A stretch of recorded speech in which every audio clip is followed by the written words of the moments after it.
জামানতওয়ালা bank, যারা প্রকৃত bank বলে বিচার করতো বলতো, তারা আজকে হাওয়া, তারা কেউ নেই, তারা টাকা নিয়ে লোপাট, ব্যাংক শেষ।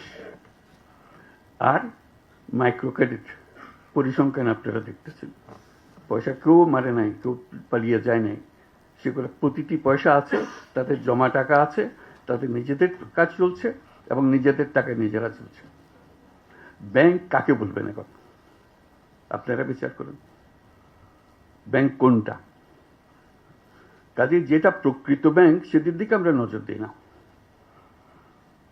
আমরা কোনো রকমের বুঝ দেওয়ার মধ্যে করে যাই। যেটা নকল ব্যাংক সেটা নিয়ে আমরা সব ব্যস্ত, তোলপাড় করে হচ্ছে সারা দুনিয়া।